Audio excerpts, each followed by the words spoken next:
sekarang ke summary of layer ya di sini. Jadi kita lihat nih dari 7 lapisan itu tuh tugas dan fungsinya seperti apa. Ya, kita lihat tadi yang paling bawah nih lapisan fisik ya. Dia itu mentransfer bit ya ke medium layer. Jadi untuk menyediakan secara mekanikal dan secara elektronikal ya spesifikasinya seperti apa. Dan tadi kan dirubah ya menjadi sebuah angka biner tadi bit. Itu adalah physics layer. Lalu untuk data link itu apa? Di sini ya dia untuk mengorganize ya bit itu kepada frame ya. Jadi untuk menyediakan hub kepada hub yang lainnya dalam pengiriman ya. Tuh. Lalu layer ketiga di sini network ya, jaringan. Dia itu adalah untuk mengirimkan paket ya dari sumber ya dari sini nih dari yang fisik ke data dari data link ke tujuannya ya dan menyediakan juga interconnectornya gitu ya. Jadi menyediakan si jaringannya di sini ya. Tuh, lalu untuk layer transport di sini adalah untuk menyediakan ya kepastian nih proses dari pesan ya tersampaikan dengan sesuai ya. Jadi kita lihat nih kalau ada hal-hal yang errornya itu di cover langsung oleh layer transport ya. Di layer berikutnya di sini layer kelima ya. Itu adalah session. Itu adalah dia untuk menstabilkan, itu memanage dan menentukan ya atau men-terminate sessionnya. Ini proses juga sih setelah transport tadi. Nah, berikutnya ke layer ke-6 di sini adalah layer presentation nih, fungsinya untuk apa? Dia untuk mentranslate tadi karena masih bentuknya biner kan di sini ya. Dikembalikan ulang ke bentuk semula agar bisa dibaca ya. Nah, ini oleh layer presentation di sini ya untuk mentranslate, mengencrypt ya dan mengkompres data yang dikirimkan dari layer-layer sebelumnya agar bisa dibaca ya gitu.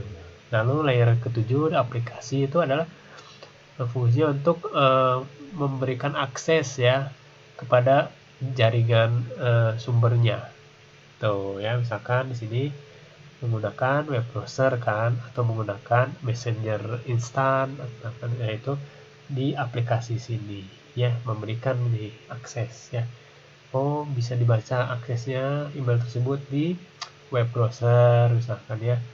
Bisa menggunakan mobile juga misalkan seperti itu kan. Kalau email kan bisa dibaca di mobile ya ada ya. Dan bisa juga di web browser misalkan ya. Seperti itu. Ya, itu adalah kesimpulan dari 7 layer yang digunakan dalam pengiriman data di sistem terdistribusi. Ya, tuh. Nah, sekarang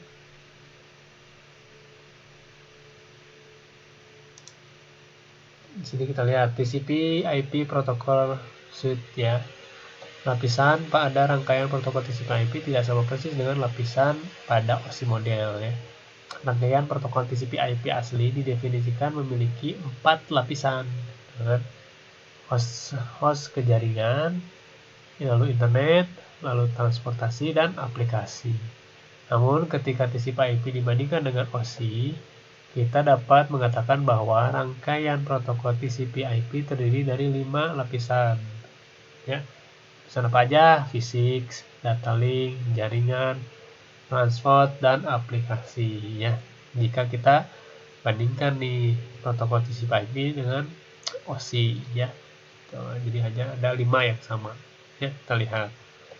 Apa aja 5 kesamaannya dari fisik, data link, jaringan, transport dan aplikasi. Tuh, ya. Oke, kita lihat nih ya. Konsepnya. Sini kan perbandingan nih dari protokol TCP/IP dan OSI model yang dikembangkan oleh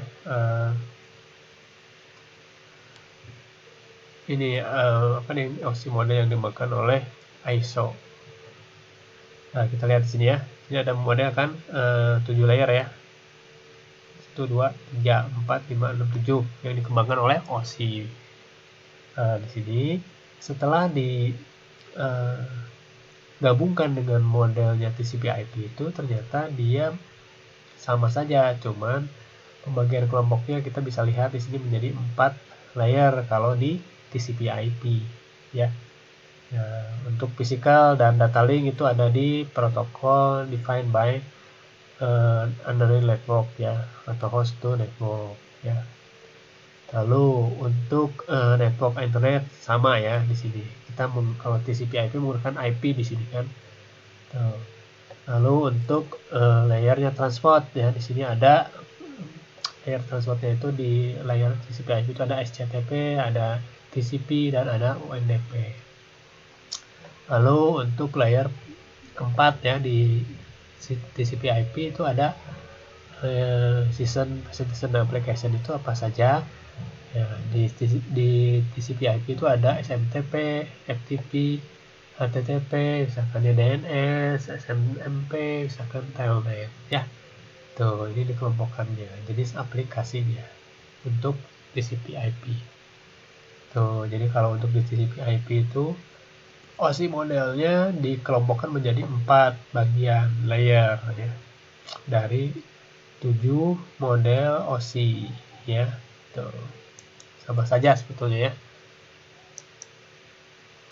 4 tingkat alamat yang digunakan di internet yang menggunakan protokol TCP/IP itu adalah fisik, logis, port, dan spesifik ya. Ya,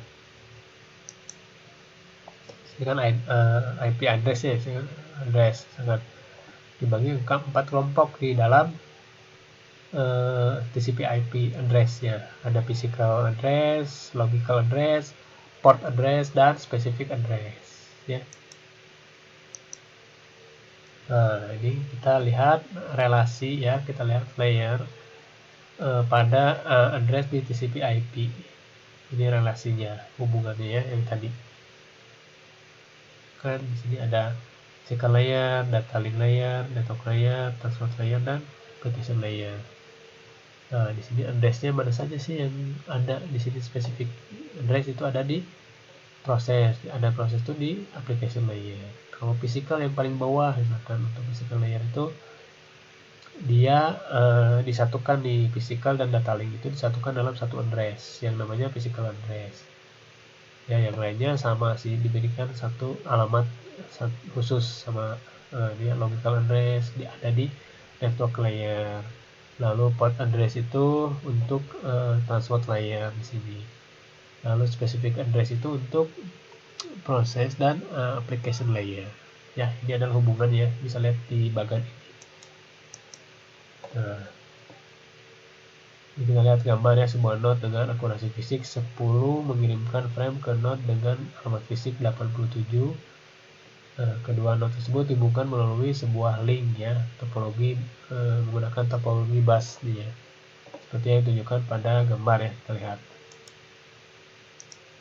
Nah, ini ya. Lihat ya. Ini adalah konsep dari sistem distribusi ya. Untuk topologi lokal area networknya adalah topologi bus ya, bisa lihat di sini ya. Tuh,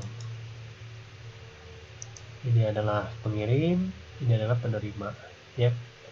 Sini kan layernya layer data fisik misalkan ya, source address, destination address ada ya, menggunakan biner ya sini. Terus ini menggunakan LAN ya, jaringannya. Tuh ya, nanti alamat ini kan, alamat ini tuh harus sesuai tujuan dari surat yang disampaikan. Nah, nanti sama ya, alamatnya harus sama seperti itu ya. Ini konsepnya ya.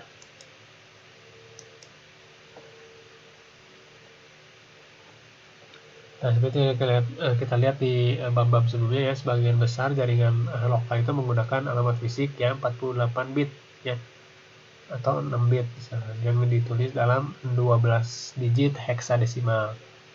Itu kan ya, setiap byte itu 2 digit heksadesimal dipisahkan dengan titik 2 ya, seperti gambar sini. Nah, ini kan di physical layer ya, gitu kan, jadi heksadesimal. Jadi alamat physical address-nya itu seperti ini ya. Lalu gambar 2 menunjukkan bagian dari internet dengan 2 router yang menghubungkan terhadap 3 lokal area network di sini ya. Kita lihat. Nah, ini adalah 3 lokal area network ya. Misalkan di sini ada 3 lab, misalkan dihubungkan, misalkan seperti apa. Ini adalah konsepnya menggunakan IP address sini. Ya, tuh. Memang harus praktek sih ya, kalian mungkin harus praktek. Tapi di SI sepertinya hanya untuk konsep saja. Ya, kita lihat ya, menunjukkan 2 komputer komunikasi melalui internet. Komputer mengirim sedang menjalankan 3 proses saat ini dengan alamat port A, B, dan C. Ya, komputer penerima sedang menjalankan 2 proses saat ini dengan alamat port J dan K. Ya, mesin di komputer pengirim perlu berkomunikasi dengan proses J di komputer penerima. Nah, perhatikan bahwa meskipun alamat fisik berubah dari hub ke hub, alamat logis dan port tetap sama dari sumber ke tujuannya. Ya, lihat. Ya, seperti ini. Nah, ini adalah untuk bagaimana sebuah data itu dikirimkan dalam sebuah sistem yang terdistribusi tadi. Itu kan port address-nya. Nah, alamat fisik akan berubah nih, yang perlu diperhatikan di sini. Alamat fisik itu akan berubah dari hub ke hub. Namun alamat logisnya biasanya tetap sama gitu, biar tidak salah alamat ya. Kalau alamat fisik pasti berubah dari hub ke hubnya, itu berubah. Namun alamat logisnya itu biasanya tetap sama, yaitu ada di layer berapa nih? Layer keempat ya. Itu akan tetap sama. Nah, seperti gambar yang berikut ya, kita lihat di gambar yang berikutnya. Alamat port adalah 16 bit yang diwakili oleh satu angka desimal seperti yang ditunjukkan di sini ya. A 16 bit port address person ya, single number ya. Kita lihat port juga, alamat fisik itu berubah dari hub ke hub, tetapi alamat logisnya tetap sama antar portnya ya. Dah, mungkin seperti itu ya. Terima kasih telah mengikuti materi ini. Oke ya, kita bertemu lagi di materi berikutnya.